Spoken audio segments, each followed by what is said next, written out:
efendim. Ha. Men seni kovgorya. Ay sağ ol be ağa.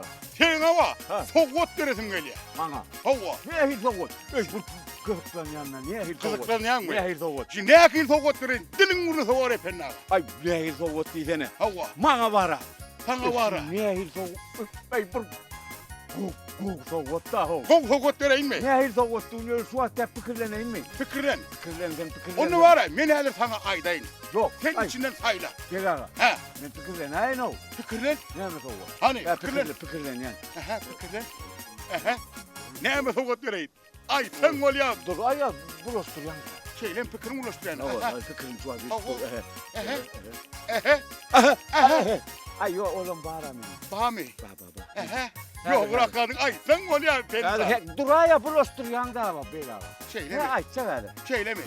Ne be? Ol taptım. Aha. Uy oğlum bağıramıyorum. Olamaz seninle. Aha. Ay borlay begaga. Aha. Gövdümden çıkarın ya. Şeyle mi? Hava gövdüm. Onunla var ya efendi. Sen Ha. sayla. Hayla Her men sanayın, sen bir sayla. haylacak. Gepleştik mi onunla? Bir almalı mı? Hava bir almalı. Ay üçünü aynı almalı sen ay. Yok bir almalı hava Üçü, efendi. üçü. Birini. Üçü değil. Sen onunla sayla. Aha böyle. Sana 10 tılla vereyim mi? Ya kov bedava. Ya olmadı 100 tane koyun. Yadan ha bağ vaksa. Hayranmadı bir yerin sayla efendim. 10 tılla. 10 tılla Bir de var. bedava. Tamam. 100 tane koyun. Yadan ha bağ vaksa. Haydın hayranım tapa oluyor. Yengen zorak gelay. Yok soru musun ho? Yengen go vilya da ho sıvatları. Bilyen ho ödük hayranmadı bir yerin sayla. Men sana veren kurum yok. Yo yengen zoraya indi ho. Ay ne ettin ay bunu? Yengen go vilya da ho. Yok öd başına bir fikrin yok mu efendim ağa? Ne Ay, ettin ay ay bunu? son fikir bile gitti ama bir hil doğru yal vastuda. Ay şu kadar öd fikrimlerini istene. Men razı. Öd fikrimle. Göraya indi yengen. Yok görmesene hani.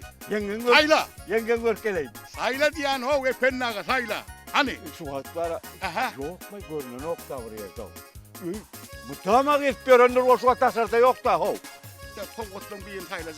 Sayla da. Sayla hani. Ne mi dedim? Bedevat.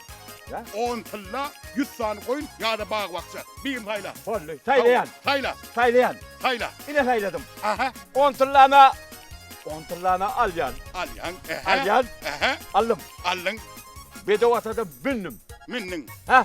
Hava. 100 boynum alayıp bağa taraf sürüp bitsem ne hil var begaga. Ha? Ha?